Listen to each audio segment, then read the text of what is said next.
नमस्कार प्रेक्षकांनो, आजच्या एपिसोडमध्ये फुटेज डिलीट झाल्यानंतर गायकवाड सरांना चौधरी आणि देसाई यांच्यावरती संशय आलेला असतो.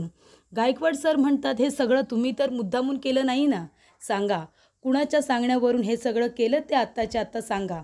तेव्हा देसाई म्हणत असतात, असं काय करताय सर तुम्ही? जर आम्हाला फुटेज डिलीटच करायचं होतं तर मी तुम्हाला इथे बोलावलं का असतं?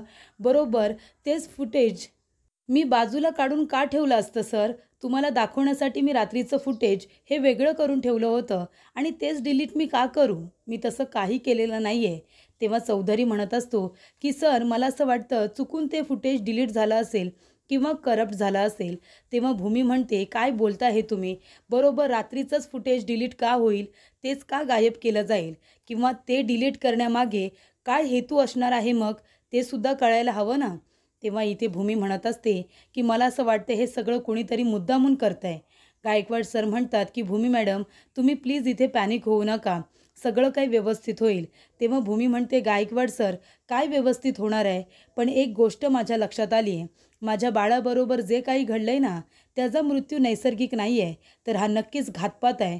म्हणून तर बरोबर रात्रीचं फुटेज डिलीट करण्यात आले असं सुद्धा सांगण्यात येतं. तेव्हा इथे भूमीला कळलेलं असतं की तिच्या बाळाबरोबर नक्कीच काहीतरी चुकीचं घडलंय. त्याचबरोबर इथे रागिनी चौधरीची वाट बघत असते. चौधरी येतो, गाडीमध्ये बसतो, नमस्कार वगैरे करतो, कारण तिची एवढी मोठी मदत केलेली असते. रागिनी म्हणते, चौधरी ना तू? तेव्हा चौधरी म्हणतो, हो. रागिनी म्हणते, तू किती मोठं काम केलंयस माझं, तुझी फार मदत झाली मला, पण तू हे सगळं कसं काय मॅनेज केलंस रे? बरोबर ते फुटेज डिलीट कसं केलंस? तेव्हा चौधरी म्हणतो की मला इथे प्रीती नर्सचा फोन आल्यानंतर मी फोन ठेवला. तुम्ही मला फोन केला होतात. तुमच्याशी बोलणं झाल्यानंतर तुम्ही माझ्या कामाची हवी ती रक्कम मला द्यायला तयार झालात. मग काय, तिथे एक पाण्याची बाटली होती, कारण तिथे सगळ्यात विश्वासू कामगार म्हणजे देसाईसुद्धा होता. त्याच्यासमोर हे सगळं करणं कठीण, म्हणून मी खोकळा येण्याचं नाटक केलं. पाणी बाटलीमध्ये नसल्यामुळे तो आता 2 मिनिटासाठी बाहेर गेला होता पाणी आणायला. त्याच वेळेमध्ये बरोबर मी ती व्हिडिओ डिलीट केली. तेव्हा इथे फुटेज तर डिलीट झालेलं असतं आणि प्रीती नर्सने फोन केला होता. ती माझी मानलेली बहीण आहे, म्हणून मी तिची ही मदत केली. आणि तुम्ही म्हणाला होतात की कामाची मागेन ते रक्कम द्याल म्हणून, म्हणून मी हे काम केलं. मॅडम, मला माझ्या कामाचे 1,00,000 रुपये हवेत. रागिनी म्हणते, हो देणार देणार, तुला तुझ्या कामाचे पैसे मी नक्की देणार. कामाचा माणूस दिसतोयस, माझी अशीच मदत करत राहा, पैसे मिळत राहतील तुला तुझ्या कामाचे. हे घे, हे तुझे 1,00,000 रुपये, असं रागिनी म्हणते आणि त्याला त्याचे पैसे देते. तेव्हा इथे आता चौधरीने पैसे घेतल्यानंतर तो तिथून निघून गेलेला असतो. तेव्हा रागिनी म्हणते की चला, एक मोठं संकट टळलेलं आहे, याने तर माझी मदत केली. आता त्या यशपालचं काहीतरी करायला हवं की तो सुद्धा डोक्याचा ताप निघून जाईल. त्याला आता एक धडा शिकवलाय, दुसरा धडा शिकवायचं बाकी आहे. आता हा ताप तर डोक्यातून गेला, पण त्या भूमीचं काय? भूमी तर काही स्वस्त बसणाऱ्यातली नाहीच आहे. त्या भूमीचा सुद्धा काही ना काहीतरी बंदोबस्त करायलाच हवा. आता रात्रीच्या वेळी नक्की काय घडलं होतं हे आता खणून काढायला निघाली. त्याचबरोबर प्रेक्षकांनो, भूमी आणि गायकवाड सर दोघेजण निराश होऊन हॉस्पिटलमधून बाहेर आलेले असतात. भूमी तर फार निराश असते. जर ते फुटेज डिलीट केलं नसतं तर कदाचित भूमीला आत्ताच कळलं असतं की तिच्या बाळाबरोबर नेमकं रागिनी, पौर्णिमा, नर्स, वॉर्ड बॉय या सगळ्यांनी मिळून काय काय केलं आहे ते. तेव्हा इकडे गायकवाड सर म्हणतात, भूमी मॅडम, निराश होऊ नका. एक धागेदोरे हातातून सुटले म्हणून काय झालं, दुसरे धागेदोरे आपल्याला नक्की सापडतील आणि आपण त्या रात्रीच्या फुटेजपर्यंत नक्की पोहोचू. ते सत्य आपल्याला नक्की कळेल. तेव्हा भूमी म्हणते की जोपर्यंत माझ्या बाळाबरोबर नक्की काय घडलंय हे मला कळत नाही ना, तोपर्यंत मी सुद्धा स्वस्थ बसणार नाही आहे. तर प्रेक्षकांनो, भूमी निराश होऊन घरी आलेली असते. आकाश आपल्या रूममध्ये असतो, तो फाईल शोधायला आलेला असतो. तेवढ्यातच इथे भूमी घरी येते, बेडरूममध्ये जाते आणि आता इथे रडतच बसलेली असते. आकाश म्हणतो, भूमी अगं कुठे गेली होतीस तू? माझी एक फाईल राहिली होती म्हणून मी घरी आलो होतो.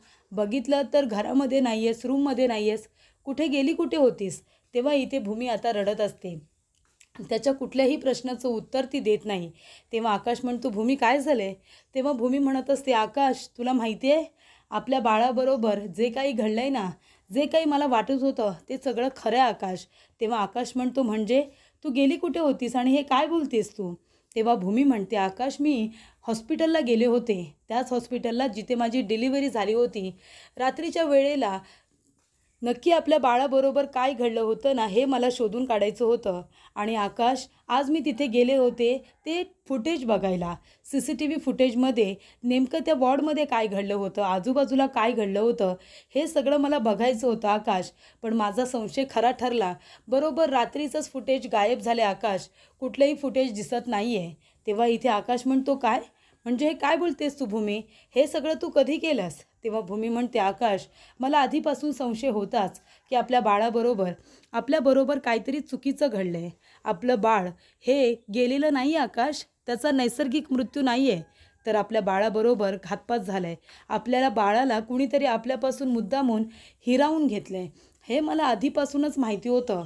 म्हणूनच मी गायकवाड सरांच्या मदतीने हॉस्पिटलमधील ज्या वेळेला माझी डिलिव्हरी झाली त्या रात्रीच्या वेळचं CCTV फुटेज मिळवायला सांगितलं होतं. आणि आज ते फुटेज बघायला मी गेलेही होते आकाश. पण बरोबर आजच आम्ही जायच्या आधीच ते फुटेज डिलीट झालं होतं.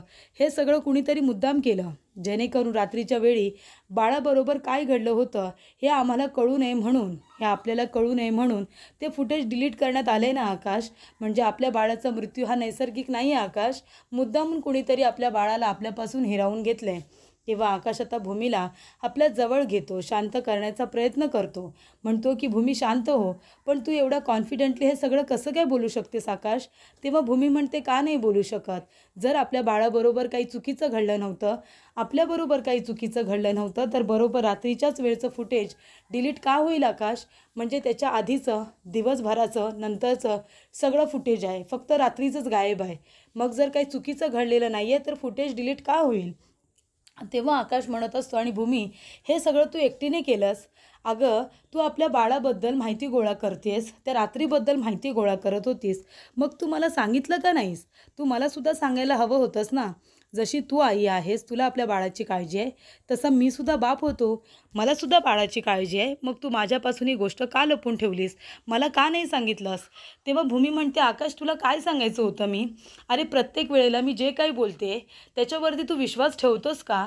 तू प्रत्येक गोष्टीमध्ये लॉजिक शोधत असतोस, प्रत्येक गोष्टीमध्ये तुला पुरावा हवा असतो. मी जी गोष्ट बोलते त्याचा पुरावा आहे का, तू माझ्याकडे पुरावा मागतोस.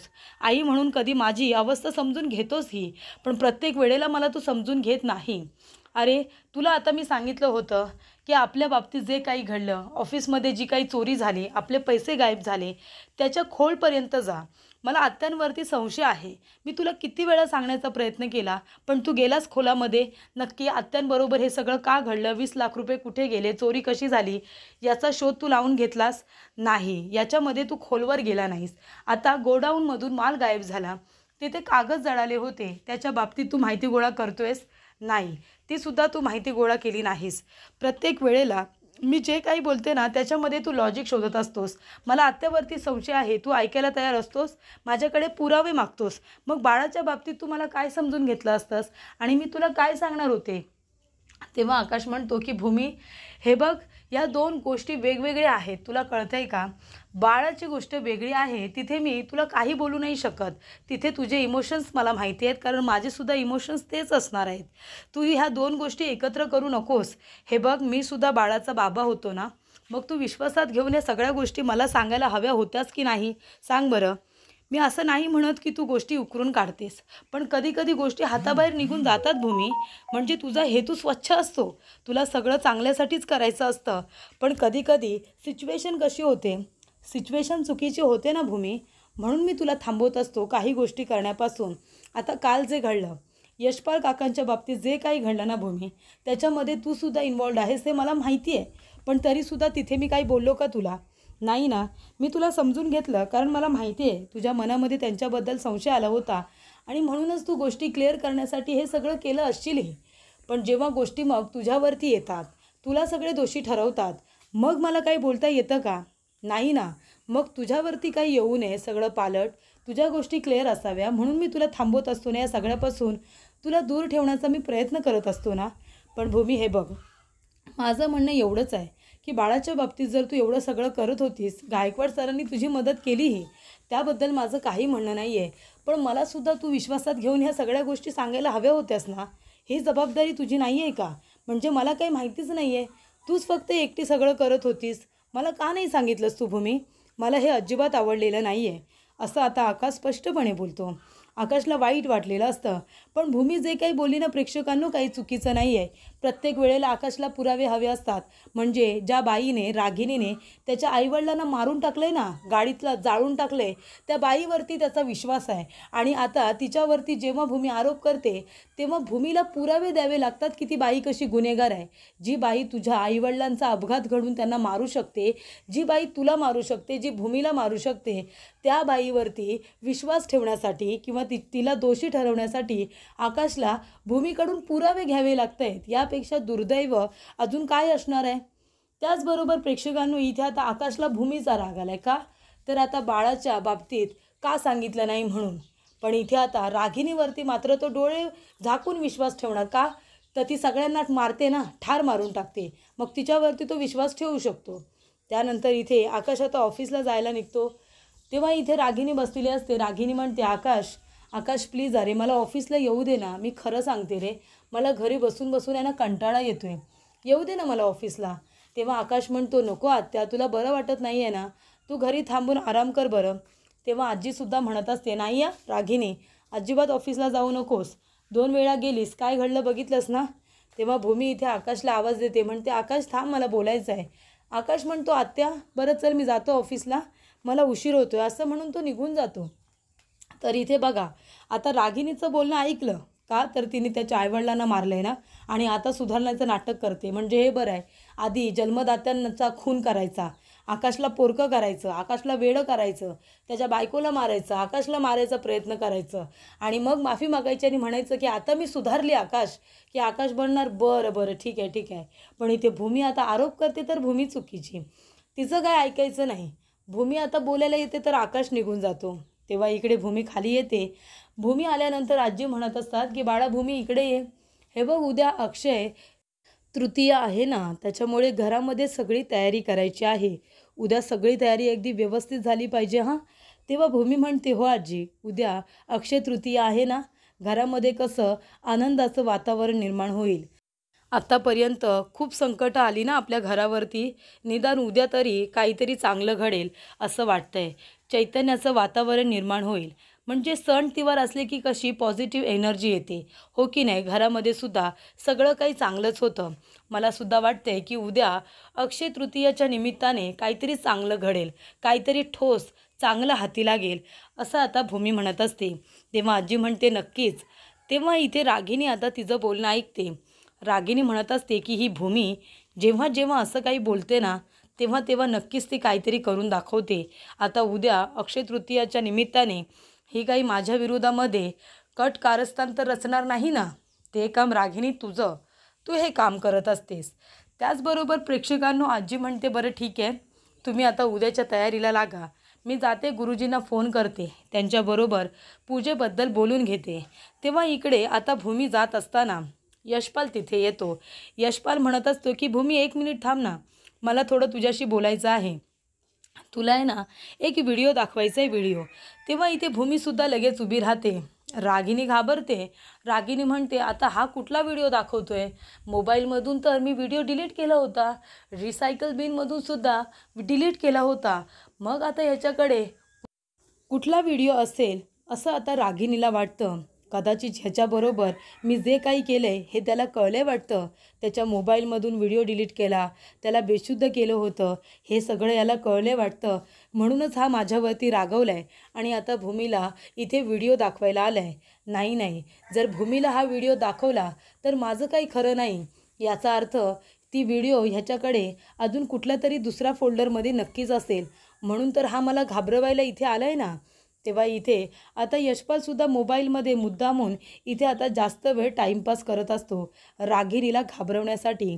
तेव्हा भूमी आता मोबाईल बघते म्हणते, बापरे, याच्याकडे नवीन फोन, तो सुद्धा एवढा महागडा. पण एवढी छोटी साधी NGO चालवणारा हा माणूस, आणि याच्याकडे एवढा महागडा फोन आधी तर नव्हता. आधी तर त्याच्याकडे साधा फोन होता. तेव्हा भूमी म्हणते, मग याच्याकडे एवढे पैसे कुठून आले असतील की त्याने स्वतःसाठी एवढा मोठा महागडा फोन घेतला आहे. तेव्हा इकडे यशपाल म्हणत असतो, भूमी, अगं सॉरी पण ती व्हिडिओच लागत नाही आहे. तुला दाखवणार होतो गं ती व्हिडिओ, खूप छान होती, म्हणूनच तुला दाखवायला आलो होतो. तेव्हा भूमी म्हणते की मला असं वाटलं होतं यांच्याबरोबर जे काही काल घडलं त्यामुळे हे माझ्यावरती रागवले असतील, पण माझ्याबरोबर तर हे चांगले बोलायला आलेत, म्हणजे रागवलेले दिसत नाही आहे. व्हिडिओ वगैरे दाखवत आहेत मला. पण जेव्हा यशपाल काका मला व्हिडिओ दाखवायला आले तेव्हा रागिनी आत्या तिकडे काय एवढं पॅनिक झाल्यात, रागिनी आत्या का तिकडे पॅनिक झाल्यात असं म्हणते आणि यशपालकडे बघत असते, रागिनीकडे बघत असते. त्यानंतर प्रेक्षकांनो इथे यशपाल काका म्हणतात की अगं भूमी, एक लहान बाळाची व्हिडिओ होती गं, खूपच क्यूट होती, छान होती. मी आमच्या NGOमध्ये काढली होती व्हिडिओ, ती तुला दाखवणार होतो गं. तुला लहान मुलं आवडतात ना म्हणून. काही हरकत नाही, तू एक काम कर, आमच्या NGOला ना एकदा भेट दे, अनाथ आश्रममध्ये ये, तिथे तू त्या लहान मुलांना भेट, तुला आवडेल. तेव्हा तो व्हिडिओ मी तुला नंतर दाखवे ना, नाहीतर तुझ्या मोबाईलवरती मी पाठवतो, चालेल ना? भूमी म्हणते की हो नक्की चालेल. भूमी आता गेल्यानंतर इथे आता यशपाल रागिनीकडे रागाने बघत असतो. रागिनी म्हणते यशपाल रूममध्ये चल, मला तुझ्याशी महत्त्वाचं बोलायचं आहे. तेव्हा यशपालसुद्धा तिच्या मागे मागे जातो. त्यानंतर भूमी आपल्या रूममध्ये येते. भूमी म्हणत असते की नक्की या यशपालचं काय चाललं आहे. हा यशपाल काय अचानकपणे मला व्हिडिओ दाखवायला का आला, त्याच्यानंतर स्वतःहूनच म्हणायला लागला की व्हिडिओ डिलीट झाले म्हणून. म्हणजे तो मला व्हिडिओ दाखवायला आला आणि तिकडे रागिनी आता एवढ्या पॅनिक का झाल्या होत्या. काहीतरी गडबड नक्कीच आहे. यशपालवरती आहे ना लक्ष ठेवायला हवं आहे. प्रशांतच्या एक्झाम झाल्या असतील, प्रशांत आता घरी आला असेल, त्याला फोन करून विचारूया. तेव्हा इथे आता भूमी प्रशांतला फोन करते. खूप दिवसानंतर प्रशांत आलेला असतो. भूमीने फोन केलेला असतो. प्रशांत म्हणतो बोला ताई सरकार बोला. तेव्हा इथे ताईसाहेब असं म्हणाल्यानंतर भूमी लगेचच हसायला लागते. तेव्हा प्रशांत म्हणत असतो एवढ्या दिवसानंतर फोन केलात, तुमचा एक बिचारा गरीब भाऊ आहे, त्याला काय विसरलात की काय. तेव्हा भूमी म्हणते नाटके करू नकोस, तुझी एक्झाम चालू होती ना, पेपर होते म्हणून तुला डिस्टर्ब नाही केलं. पेपर कसे गेले. तेव्हा तो म्हणतो खूपच छान, एकदम मस्त गेले. तेव्हा घरी कसे आहेत आई बाबा वगैरे सगळे ठीक आहेत ना. तेव्हा प्रशांत म्हणतो हो सगळे ठीक आहेत, पण सहजच फोन केलास की आठवण आली होती. तेव्हा भूमी म्हणते की विचारायचं होतं की तुझी एक्झाम कशी झाली, पेपर कसे गेले, आणि माझं तुझ्याकडे एक कामसुद्धा होतं. आता तुझी एक्झाम झाले तर मी तुला ते काम सांगूच शकते. तेव्हा इकडे आता प्रशांत म्हणत असतो की तू फक्त बोल, काय करायचं आहे ते, फक्त हुकूम सोड, तुझं काम झालंच म्हणून समज. तेव्हा इथे प्रेक्षकांनो भूमी म्हणत असते की प्रशांत, तुला आहे ना एका यशपाल नावाच्या माणसाची माहिती गोळा करायची आहे. आमच्याकडे ना एक माणूस आला आहे रे यशपाल, तो आत्यांच्या गावचा आहे असं म्हणतोय, आत्यांच्या गावचा आहे आणि तो अचानकपणे आमच्याकडे आला काय आणि राहायलासुद्धा लागला काय. आतासुद्धा जे काही घडलं ना ते भूमी प्रशांतला सांगत असते. म्हणजे अगदी तो यशपाल आल्या दिवसापासून जे जे काही घडलेलं असतं ते अगदी शेवटपर्यंत, म्हणजे भूमीला तो व्हिडिओ दाखवायला येतो आणि इकडे रागिनी घाबरते, तिथपर्यंत भूमी आता प्रशांतला सगळं डिटेलिंगमध्ये सांगते, जेणेकरून इथे प्रशांतला कळावं की या माणसाने कशा पद्धतीने एंट्री केली आणि कशा पद्धतीने सगळ्या गोष्टी घडत आल्या. हे सगळं आता भूमीने सांगितल्यामुळे प्रशांतला क्लिअरिटी आलेली असते. प्रशांत म्हणतो ठीक आहे ताई, पण रागिनी आत्ता पॅनिक वगैरे झालं ते ठीक आहे, पण तो माणूस आहे कसा, तो दिसतो कसा, ते सुद्धा मला सांग ना, त्याचं साधारण वय काय असेल. भूमी म्हणते प्रशांत, मी एक काम करते ना, त्याचा फोटोज तुला पाठवते ना, तू बघ त्याला आणि मग तू जरा त्याच्याबद्दल माहिती गोळा कर. नक्की तो का आला आहे, यामागे सगळा त्याचा हेतू काय आहे, हे आपल्याला कळणं गरजेचं आहे. प्रशांत म्हणतो तू आता निश्चिंत राहा, तू तुझ्या भावाला जबाबदारी दिली आहेस ना, तुझं काम झालंच म्हणून समज. त्यानंतरला इथे भूमी म्हणते ठीक आहे, बरं घरी कधी येतो आहेस, आकाश विचारत होता तुझ्याबद्दल, घरी ये, आकाशलासुद्धा भेटणं होईल, सगळेजण वाट बघतायत तुझी. तेव्हा इथे प्रशांत म्हणतो हो ठीक आहे, लवकरच येणं होईल. त्यानंतर इथे आता भूमीची सुद्धा तो चौकशी करतो. इथे भूमी प्रशांतची विचारपूस करते. दोघा बहीण भावंडांचं बोलणं होतं आणि यशपालची सुद्धा जबाबदारी तिने त्याला दिलेली असते. तेव्हा भूमी म्हणत असते की नक्की आता यशपाल आणि रागिनी आत्या यांचं काय गूढ आहे ना, ते मला कळलंच पाहिजे. आता याच्या पाठीमागे पडल्याशिवाय मी काही स्वस्थ बसणार नाही आहे. नक्की काय सत्य आहे ते सगळं मला कळलंच पाहिजे. यशपाल काकांचं व्हिडिओ दाखवणं, त्यानंतरला रागिनी आत्यांनी लगेचच पॅनिक होणं, नक्कीच काहीतरी गडबड आहे. तर प्रेक्षकांनो, पुढील भागामध्ये आपण बघूया. इथे आकाशने आता ए आणि त्याचबरोबर बी असं असलेलं लॉकेट तयार केलेलं असतं आणि ते भूमीसाठी आणलेलं असतं. आणि ते लॉकेट आता उन्हामध्ये बघितल्यानंतर इथे सूर्यप्रकाशामुळे इथे ए आणि बी असं सावड दिसत असतं. भूमी म्हणते, आकाश हे काय? तेव्हा आकाश म्हणत असतो की तुला माहिती आहे का, अक्षय म्हणजे सूर्य. आणि आज अक्षय तृतीया आहे ना, त्याच्यामुळे ए बीचं मी आपल्या दोघांच्या नावाचं सिम्बॉलिक तयार करून आणले. त्याच्यामुळे आपलं नावही असंच नेहमी एकत्र राहिलं पाहिजे असं मला वाटतं. म्हणून हे गिफ्ट आता आकाशने भूमीला दिलेलं असतं. तर यशपाल म्हणतो, रागिनी मॅडम, मी तुमची नेहमी मदत केली आणि तुम्ही काय केलात, मला धोका दिलात. आत्ताच्या आत्ता मला सगळेच्या सगळे पैसे द्या. तेव्हा तिथे भूमी येते आणि म्हणते, कसले पैसे मागताय तुम्ही?